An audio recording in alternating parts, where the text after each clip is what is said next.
enseñé. ¡Bayonetos que no! ¡Bayonetos que no! ¡Bayonetos que no!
El 1 de septiembre de 1939, Hitler invade Polonia.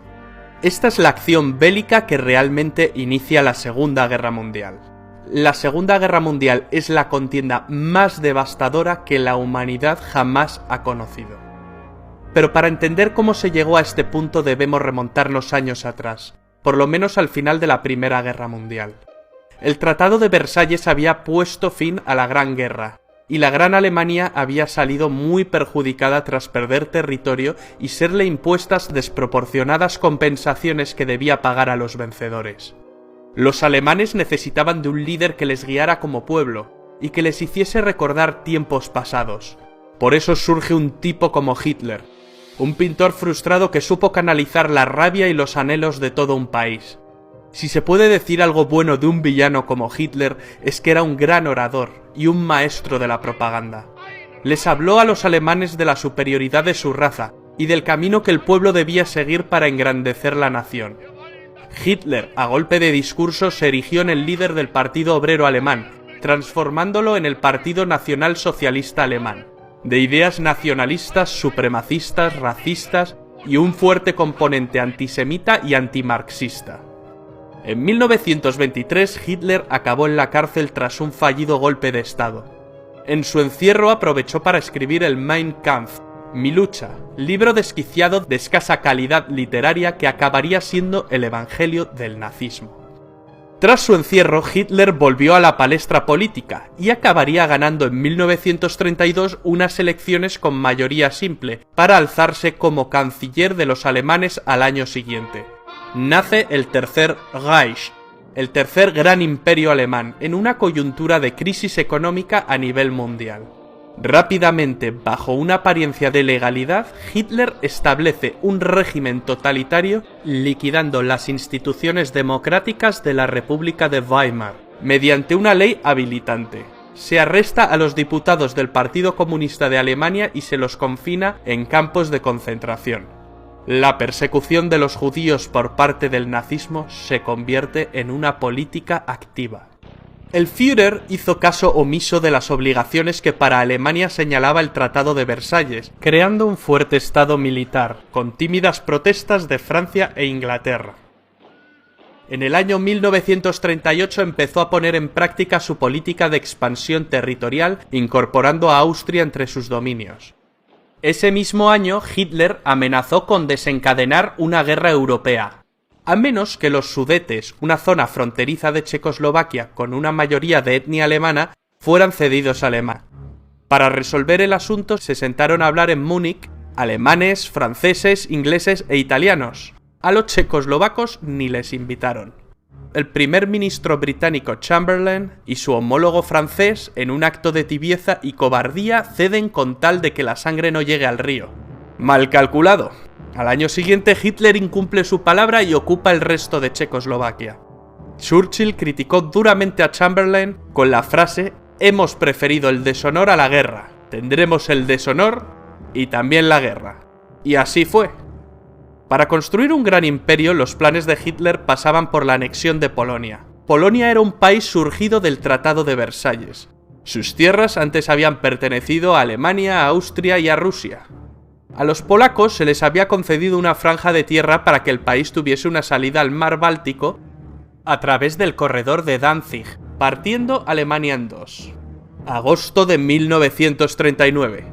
El comunista Stalin y el anticomunista Hitler, dos líderes totalitarios, sorprenden a medio mundo con el pacto Ribbentrop-Molotov, un tratado germano-soviético de no agresión. Dos enemigos irreconciliables firmaron no atacarse. 9 días después del pacto, Hitler invade la parte occidental de Polonia y 3 semanas después, los soviéticos se encontraban invadiendo la parte oriental. La invasión de Polonia hizo que por fin Inglaterra y Francia le declararan la guerra a Alemania. Alemania se tomó una pausa para reagrupar filas, mientras británicos y franceses se mantuvieron a la defensiva. Los periodistas llamaron a este periodo la Guerra de Broma. Los ingleses mandaron tropas a Francia para frenar a los alemanes, la Fuerza Expedicionaria Británica. Las tropas francesas e inglesas se parapetaron tras la línea Maginot, una línea defensiva construida tras la Primera Guerra Mundial que los franceses creían inexpugnable. Durante este periodo de calma, la Unión Soviética atacó Finlandia. No fue un paseo, ni mucho menos. Los soviéticos sufrieron innumerables bajas. Finalmente, las fuerzas soviéticas no cumplieron su objetivo principal, el de conquistar Finlandia. Solo lograron conquistar algunos territorios fronterizos. Hitler pensó que el Ejército Rojo era un ejército débil formado por infrahombres. El Führer, muy crecido por sus avances anexionistas y ante la pasividad de buena parte de los líderes europeos, mueve ficha constantemente. Ocupa Dinamarca y Noruega. Los alemanes finalmente acabaron con la Guerra de Broma en mayo de 1940, tras atacar simultáneamente Luxemburgo, Bélgica, Países Bajos y Francia. El método es el anteriormente utilizado en Polonia, la Blitzkrieg o Guerra Relámpago. Consiguieron meter sus tanques Panzer por un lugar que se pensaba impenetrable para un ejército mecanizado moderno. El bosque de las Ardenas. El ejército aliado quedaría rodeado. La batalla de Francia parecía perdida. A finales de ese mes se llevó en la ciudad de Dunkerque una dramática operación de evacuación de las tropas aliadas en territorio francés.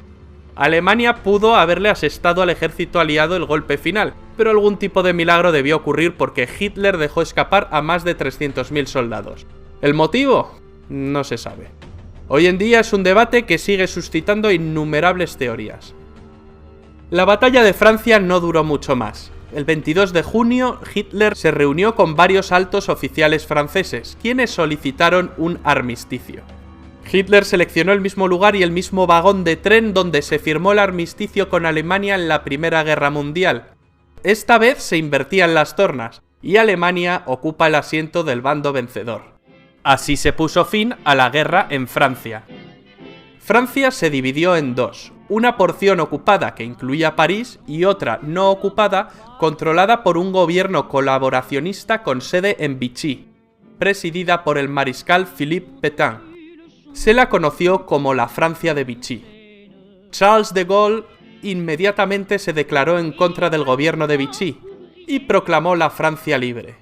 Llamó a sí mismo a formar la resistencia francesa. Italia y Alemania, las dos potencias fascistas, estaban unidas desde 1936 en una agrupación que Mussolini denominó el eje Roma-Berlín. Mussolini, el líder del partido fascista italiano, viendo la facilidad con la que Hitler conquista países, siente que ha elegido el bando ganador. Se ha apropiado de Albania y se ha sumado a los alemanes declarándole la guerra a Francia e Inglaterra.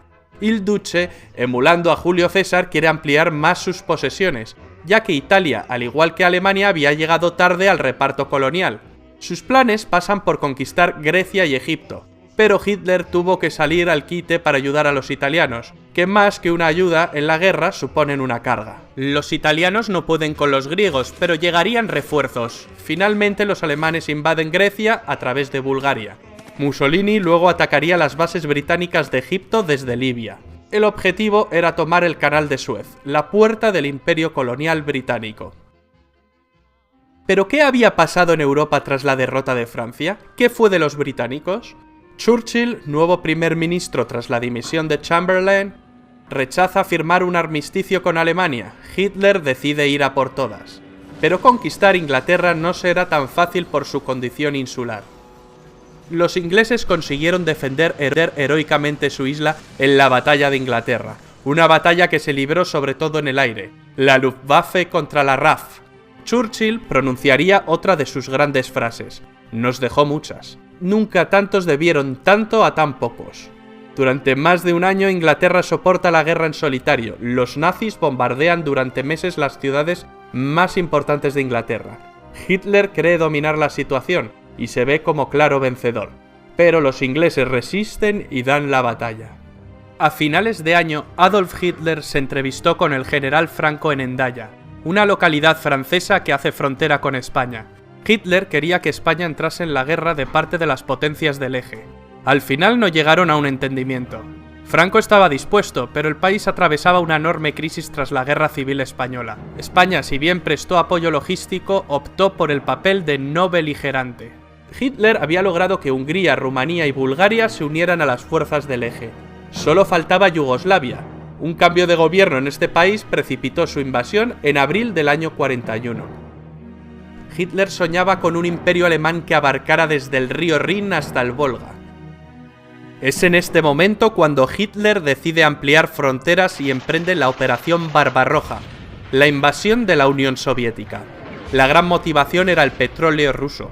A Stalin, antiguo aliado de Hitler, le pilla un poco por sorpresa. No se esperaba que Hitler rompiese su alianza tan pronto. La invasión se había demorado con la invasión de Grecia y de Yugoslavia. Finalmente, en junio de 1941, los alemanes movilizan entre 3 y 4 millones de soldados. En un primer momento, los alemanes ganan campañas y terreno con facilidad. En un mes, Bielorrusia y las repúblicas bálticas previamente ocupadas por la URSS estaban en manos alemanas. Hitler calculó que pocos meses de campaña bastarían para tomar Moscú, pero el crudo invierno llegó, y los ejércitos de Hitler se quedaron a las puertas. Lo mismo le ocurrió a Napoleón en su día. El eje Roma-Berlín se había ampliado en 1939 con la unión de Japón. Japón era el país más avanzado de Oriente, y quiere librar a sus vecinos, es decir, a las colonias europeas orientales, del yugo de Occidente. Asia para los asiáticos, era una frase común entre los nipones. Ya en 1931 empezaron la invasión de China, que continuó en 1937. Cuando Alemania ocupó Francia, Japón tomó el control de la Indochina francesa. Sobrevino un bloqueo comercial y un embargo de petróleo por parte del gobierno de Estados Unidos presidido por Roosevelt. La única salida que le quedaba a Japón era retroceder o ir a la guerra. Los japoneses atacaron por sorpresa la base americana de Pearl Harbor, en Hawái, en diciembre de 1941. El gigante dormido despierta y Roosevelt pronuncia su famoso discurso de la infamia en el que declara el estado de guerra entre Estados Unidos y el Imperio japonés. Tras Pearl Harbor, los japoneses invaden Hong Kong y en cuestión de meses Singapur, Birmania, Tailandia, las Indias Orientales holandesas, Filipinas... Una especie de tsunami o guerra relámpago a la japonesa. La bandera del sol naciente ondea sobre el Pacífico. Y Hitler va y le declara la guerra a Estados Unidos. Con esto firma su sentencia de muerte definitiva. La derrota es solo cuestión de tiempo. Una batalla naval empieza a librarse en el Pacífico. En el Atlántico la batalla se venía librando desde el principio de la guerra. En este escenario, los U-Boot alemanes hunden una cantidad enorme de barcos aliados. La mayoría barcos de abastecimiento. Para evitar la sangría, el papel de la inteligencia aliada fue clave, concretamente con el desciframiento de la máquina Enigma usada por los nazis. Algunos expertos señalan que la guerra se acortó 2 años por este motivo. En el Pacífico, en 1942, los americanos consiguen vengarse de Pearl Harbor 6 meses después, concretamente en la batalla del Midway, un duro revés para los japoneses, donde pierden 4 portaaviones. Las tornas se habían empezado a invertir. En Europa, Churchill aprueba bombardeos masivos sobre la población civil alemana. Mientras, en el norte de África, las tropas alemanas de Rommel y las italianas ganan algunas campañas, pero son derrotadas en las batallas del Alamein, que marcan un cambio de rumbo. Los alemanes no consiguen llegar al Canal de Suez, y con ello el plan de Tenaza de ir a por las reservas de petróleo de Oriente Medio se desvanece. Los alemanes también planean conquistar los campos petrolíferos del Cáucaso. Es entonces cuando Hitler decide dividir sus fuerzas e ir a por Stalingrado, con el objeto de asestarle un golpe moral a Stalin, pues era la ciudad que llevaba su nombre. Mala jugada por parte del Führer. Aunque los alemanes conquistan buena parte del Cáucaso, sus tropas acaban retirándose, ya que su mirada estaba fija en Stalingrado. A principios de 1943, los alemanes se rinden tras la larga batalla de Stalingrado, la más sangrienta de la historia de la humanidad. La grave derrota de la Alemania nazi y sus aliados en esta ciudad significó un verdadero punto de inflexión, y fue decisiva en los resultados finales de la guerra. A partir de aquí, los alemanes ceden constantemente terreno a los rusos. En julio de ese año, los alemanes no consiguen frenar al ejército rojo en la batalla de Kursk, la mayor batalla de tanques de la historia. Ese mismo mes, los aliados bombardean Roma, lo que provoca gran desmotivación en los italianos. Estaban convencidos de que los aliados nunca bombardearían la ciudad santa. Además, saben que están perdiendo la guerra. Terminarían por renegar de sus antiguos aliados. Al poco tiempo deponen a Mussolini y lo arrestan. Duro revés para los alemanes, los italianos les han traicionado. El 4 de junio de 1944 los aliados llegaron a Roma y la liberaron. El 6 de junio un enorme contingente de tropas aliadas desembarcó en las playas de Normandía. Los alemanes, que ya retrocedían por el este, empiezan a retroceder por el oeste. El avance aliado es incontenible. No tardan en llegar a París. Cuando los aliados cruzan la frontera germana, los alemanes lanzan una desesperada ofensiva en las Ardenas, que no surte efecto. En el Pacífico las tropas niponas se desvanecen. Las acciones de los kamikazes solo retrasan la ofensiva estadounidense. En enero de 1945, el Ejército Rojo llega al campo de concentración de Auschwitz, Polonia, y libera a miles de prisioneros. La opinión pública empieza a conocer los horrores del Holocausto judío y su verdadero alcance. Más de 6 millones de judíos fueron asesinados por el régimen nazi. En febrero los aliados realizan el bombardeo de Dresde, uno de los mayores bombardeos sobre población civil de toda la guerra, resultando destruida casi toda la ciudad. En abril los rusos llegaron a Berlín y ganan la última batalla europea. Ese mismo mes se suceden el fusilamiento de Mussolini y el suicidio de Hitler. Finalmente la Alemania nazi se rinde incondicionalmente ante los aliados. Termina la Segunda Guerra Mundial en Europa, pero la guerra continúa en algunas zonas de Asia y Japón. Hicieron falta 2 bombas atómicas sobre Hiroshima y Nagasaki en agosto para rendir al incansable ejército del emperador Hirohito.